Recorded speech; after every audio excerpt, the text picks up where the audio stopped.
Hey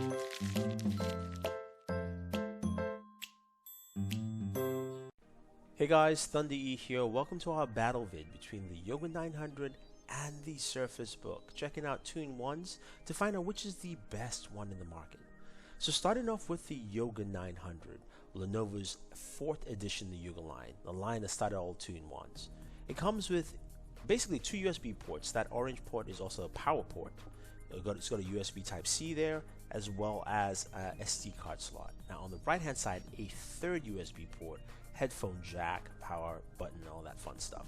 Now this thing is powered by a Core i7 processor 6th gen. You've got the watch band hinge on there, which of course allows you to open this thing up really easily and flexibly.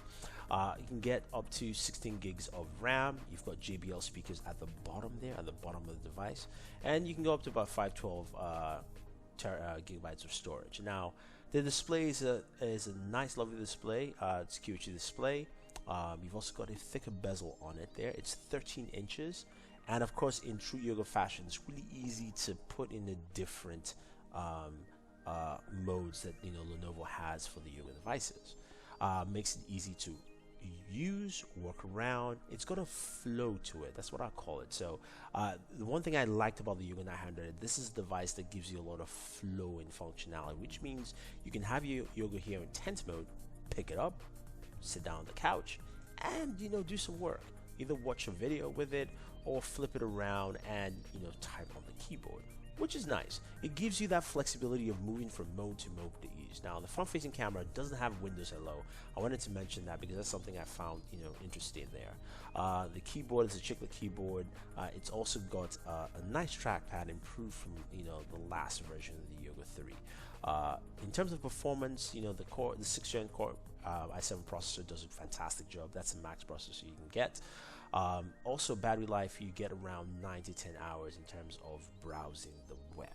So you've got some really good longevity with this, and of course that is the Batman v Superman trailer. Overall, I do just like the feel of the Yoga in terms of just fluidity, picking up and go. Now, the other device, of course, is the Surface Book. The Surface Book is Microsoft's 2-in-1 laptop. It's got a lovely display, 3000 by 2000 resolution. The bezel is really thin. It's 13.5 inches. You've got speakers around the device. The camera there is a 5 megapixel rear camera. You've got Windows Hello camera in the front, allows you to activate your device using facial recognition. The tablet section is super light. Battery life is also very short. It's about 3 hours on the tablet. You can charge the tablet directly if you choose to, but of course this is meant to be something where you want to use the tablet for a short period, you dock it back. And that dock really powers the other half of the Surface Book, because the Intel processor, the 16 gigs of RAM maximum is all on the very top of the device. At the bottom there, what you do have here is a dedicated GPU. If you choose to buy that, you can also get one without a dedicated GPU and upgrade if you choose. You've got this lovely keyboard, really solid functional keyboard, great trackpad here, and you've got something that has 2 USB ports. Now it's got a display port here on the right, the power on the right hand side as well, and then you've got 2 USB 3.0 and an SD card slot. There is no USB Type-C, so future proofing, you might have to change the dock for that. But that being said, it's also got this, it's got an opening when you close it, so it doesn't close all the way. It's not flat. Some people might not like that, but for me that's fine. I can see the concern and worry there in terms of things getting into your device. Now the other half of the Surface Book is also the Surface Pen, because it does a lot. It's got 1048 points of touch, great functionality, great for writing, drawing. It's going to erase it at the back, gives you more flexibility with your device. Now, of course, the Surface Book is more of a productivity 2-in-1 in terms of you can also do some really solid gaming on there. Not just light gaming, but actually some good level gaming on here. Things like that, Bioshock run well.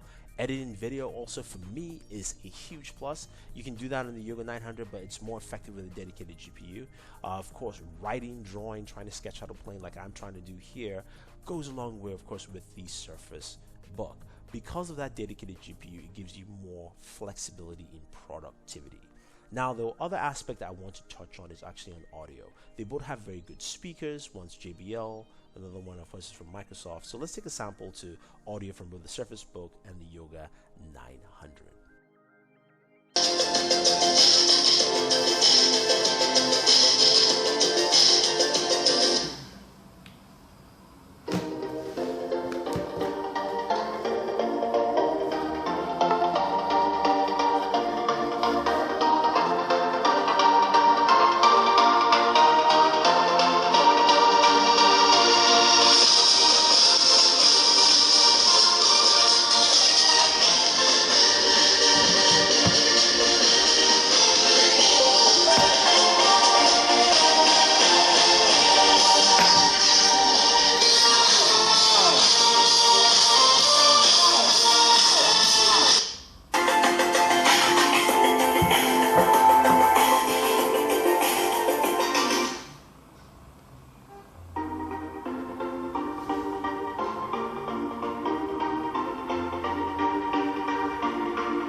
Now, both devices have really good audio. JBL speakers sound really good, a little better bass there.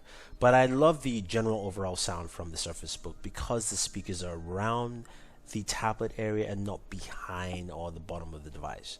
Now we're wondering, the main question, which do you think is better? Is it the Yoga 900 or the Surface Book? I think it depends on what you're looking to do with it. If you're looking for more flexibility in terms of easily picking up and switching modes and, jumping from one position to another, the Yoga 900 is for you. For me, it's the Surface Book. Why? Because of course I want more performance on there. I like the use of the pen. I like the dedicated GPU. I like all that because it gives me much more. And again, I can game on the road. So that is it for me. It's the Surface Book. It could be Yoga 900 for you. So what are your thoughts? What do you think? Let me know. Otherwise, don't forget to like and share this video, subscribe to the channel, and always enjoy your entertainment.